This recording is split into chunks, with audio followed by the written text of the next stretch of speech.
গল্পের শুরুতেই আমরা ডেভ নামের একটি লোককে দেখি। সে তার স্ত্রী আর ছেলে মেয়ের সাথে একটা বাড়িতে থাকতো। তার একটা মেয়ে আর দুটো যমজ বাচ্চা ছিল, আর তারা সব সময় তাকে অনেক বিরক্ত করত।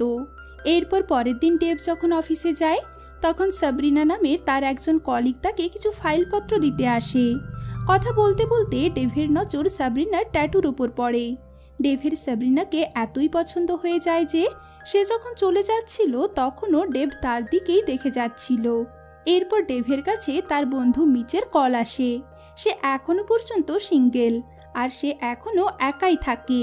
তারা অনেক দিন দেখা করেনি, তাই তারা দুজন সন্ধ্যাবেলায় দেখা করার প্ল্যান করে। ফোনটা কাটার পরেই হঠাৎ করে মিচের বাবা তার সাথে দেখা করতে চলে আসে। তার বাবার মিচের এই রকমভাবে জীবন কাটানোটা একদমই পছন্দ করতো না। পড়াশোনা ছেড়ে মিচের অ্যাক্টর হওয়ার সিদ্ধান্তেও সে খুশি ছিল না। মিচ তার বাবাকে বলে, তুমি এখানে কেন এসেছো? তখন তার বাবা তাকে উত্তর দেয় সে খুব তাড়াতাড়ি অন্য একটা বিয়ে করবে, তাই সে চায় মিচ যেন তার বিয়েতে যায়, কিন্তু মিচ যেতে না করে দেয়। এরপর সন্ধ্যাবেলায় মিচ ডেভকে নিতে তার বাড়িতে আসে। এরপর তারা দুজন একটা বারে যায়।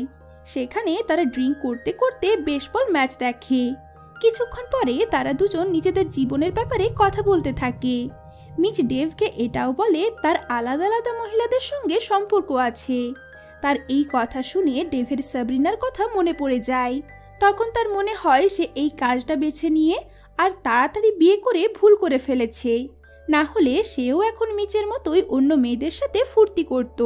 তবে মিচ মনে করত ডেভের জীবনটা তার থেকে অনেক ভালো, কারণ তার কাছে এত সুন্দর একটা পরিবার ছিল। কিছুক্ষণ পরে তারা ড্রিঙ্ক করে যখন বার থেকে বাইরে বের হয়, তখন তাদের দুজনেরই অনেক জোরে টয়লেট পেয়ে যায়। তাই তারা টয়লেট করার জন্য একটা ফাউন্টেনের কাছে যায়।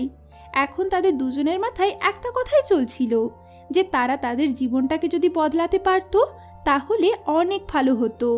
তখনই হঠাৎ করে সারা শহরের বিদ্যুৎ চলে যায়। পরের দিন সকালে মিচের যখন ঘুম ভাঙে, তখন সে দেখে সে ডেভের স্ত্রী জেমির সাথে ঘুমোচ্ছে। এটা দেখে সে অনেক ভয় পেয়ে যায়।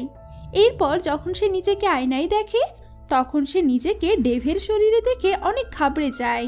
ওইদিকে ডেভ মিচের বাড়িতে আরাম করে ঘুমোচ্ছিল। কলিং বেলের আওয়াজ শুনে তার ঘুমটা ভেঙে যায়, আর যখন সে দরজা খোলে তখন তার সামনে নিজের শরীরকে দেখে একদম পাগলের মতো হয়ে যায়। তারা দুজনেই বুঝতে পারছিল না তাদের সাথে কি হয়েছে। তারপরেই তাদের মনে পড়ে যায় তারা ফাউন্টেনে কি উইশ করেছিল। তারা এটা ঠিক করার জন্য তাড়াতাড়ি ওই ফাউন্টেনের কাছে যায়, কিন্তু তাদের পৌঁছানোর আগেই ওই ফাউন্টেনটা সেখান থেকে উপড়ে ফেলা হয়েছিল। তারা ওই ফাউন্টেনের খোঁজ করার জন্য ডিস্ট্রিক্ট ম্যানেজারের অফিসে যায়, কিন্তু ম্যানেজারও ওই ফাউন্টেনের ব্যাপারে কিছু জানতো না।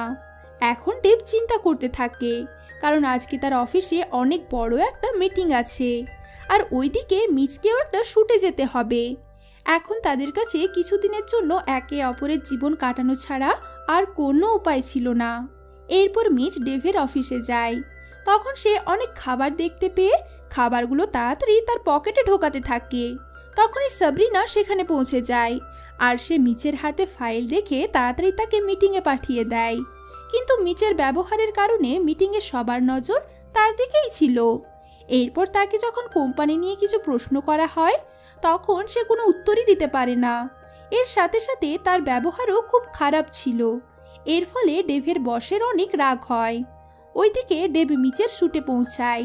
সেখানে গিয়ে সে জানতে পারে এটা একটা অ্যাডাল্ট ফিল্ম, তাই সে অনেক লজ্জা পাচ্ছিল, কিন্তু তবুও তাকে ওই শ্যুটটা করতে হয়। এরপর সন্ধ্যাবেলায় তারা তাদের সারাদিনের কাজের ব্যাপারে জানার জন্য দেখা করে। একে অপরের সাথে কথা বলে তারা বুঝতে পারে তারা বেশি দিন এইভাবে থাকতে পারবে না। এই জন্য তারা এই রহস্যটা ডেভের স্ত্রী জেমিকে বলার সিদ্ধান্ত নেয়। বাড়িতে এসে তারা জেমিকে তাদের এই ব্যাপারে বলার অনেক চেষ্টা করে, কিন্তু জেমি তাদের কথা বুঝতেই চাইছিল না। এরপর ডেভ আবার মিচের বাড়িতে চলে যায়, আর মিচ ডেভের পরিবারের সাথে খাবার খেতে বসে পড়ে। তার অদ্ভুত ব্যবহার দেখে সবাই ভাবতে থাকে তার কি হয়েছে। এরপর রাত্রেবেলায় বাচ্চারা যখন কাঁদতে থাকে, তখন জেমি তাকে মনে করিয়ে দেয় আজকে তাদের ডাইপার বদলানোর কাজ তার। তবে এটার জন্য মিচ প্রস্তুত ছিল না, কিন্তু জেমি তাকে লাথি মেরে ডাইপার চেঞ্জ করতে পাঠিয়ে দেয়। মিচ একদমই জানতো না কিভাবে ডাইপার চেঞ্জ করতে হয়। এই জন্য সে ডেভকে কল করে তার কাছে সাহায্য চায়। তারা যখন কথা বলছিল তখন বাচ্চারা তাদের অনেক বিরক্ত করছিল। এটাতে মিচ বুঝে যায় যে সে আর এইভাবে থাকতে পারবে না। এই জন্য সে তাড়াতাড়ি ডেভকে ফাউন্টেনের খোঁজ করতে বলে। পরের দিন ডেভ যখন ডিস্ট্রিক্ট অফিসে পৌঁছায় তখন সেখানে তাকে বলা হয় ফাউন্টেনের খোঁজ করার জন্য 3 সপ্তাহ সময় লাগবে। এটাতে সে অনেক রেগে যায়।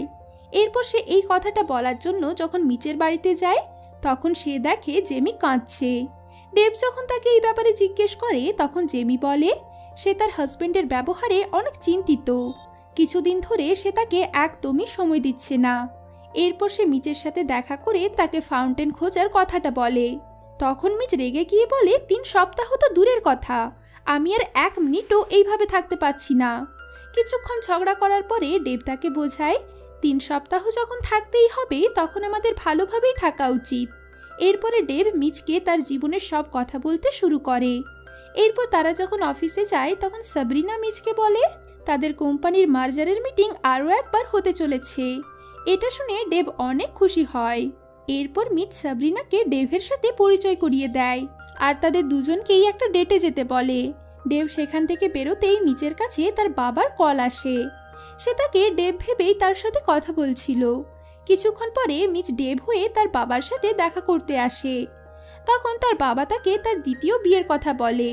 সে চাইছিল ডেভ যে কোনোভাবে মিচকে তার বিয়েতে নিয়ে আসার জন্য রাজি করাক। কথায় কথায় মিচ বুঝতে পারে তার বাবা তাকে একজন হেরে যাওয়া মানুষ ভাবে। এই ব্যাপারটা তার অনেক খারাপ লাগে আর সে একজন সফল মানুষ হওয়ার সিদ্ধান্ত নেয়। পরের দিন থেকেই মিচ সব কাজগুলো খুব মন দিয়ে করতে শুরু করে আর আস্তে আস্তে সে একজন ভালো স্বামী আর একজন ভালো বাবা হয়ে ওঠে। সে অফিসের কাজও খুব ভালোভাবে সামলে নেয়। কিছুদিন পরে ডেভের জেমির সাথে দেখা হয়, যে এখন অনেক খুশি ছিল।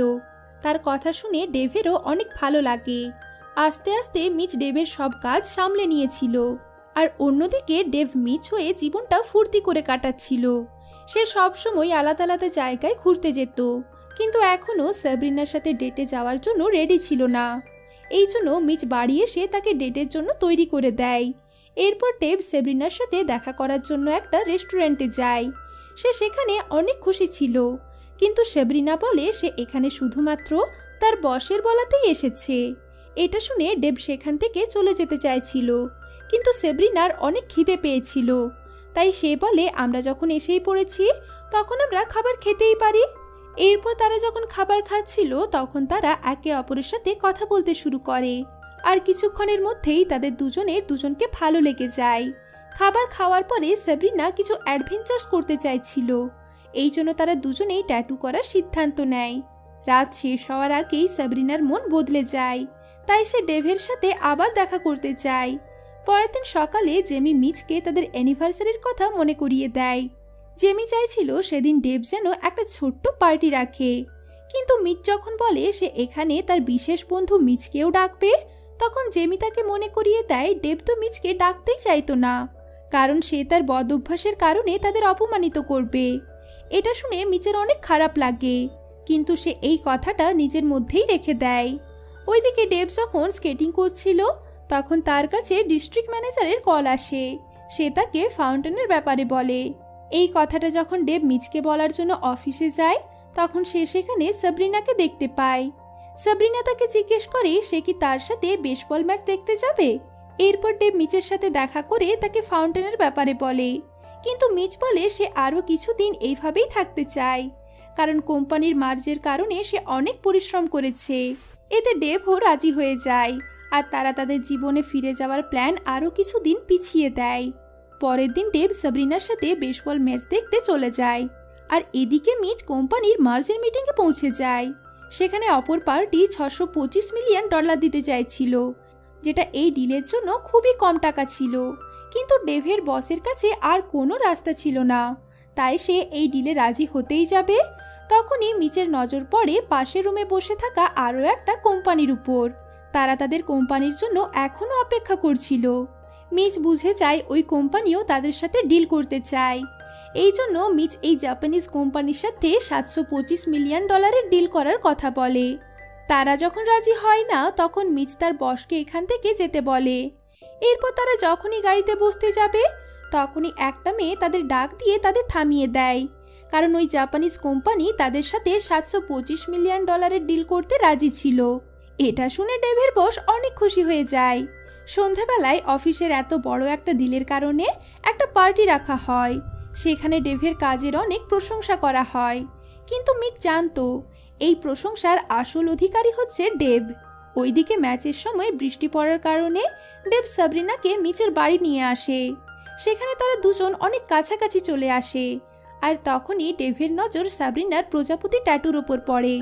ওই ট্যাটুটা দেখে তার মেয়ের কথা মনে পড়ে যায়। এরপর সে তাড়াতাড়ি অফিসে আসে আর সবার সামনে জেমিকে কিস করে দেয়। এটা দেখে সবাই অনেক অবাক হয়ে যায়, কিন্তু জেমি সবকিছু বুঝতে পেরে গিয়েছিল। এরপর ডেভ আর মিচ ওই ফাউন্টেনের কাছে যায়, যেটা একটা মলে লাগানো ছিল। প্রথমে তাদের দুজনের অনেক লজ্জা লাগছিল, কিন্তু তারপরে ডেভ সেখানে টয়লেট করার জন্য রাজি হয়ে যায়।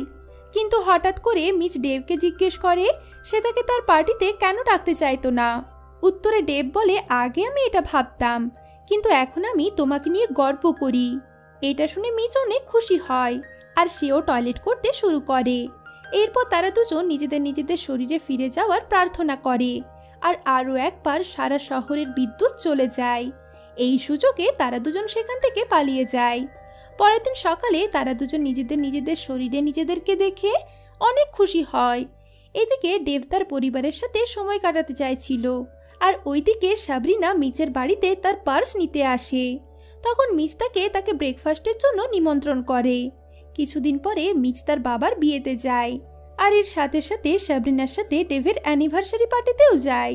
আর এখানেই এই গল্পটা শেষ হয়ে যায়।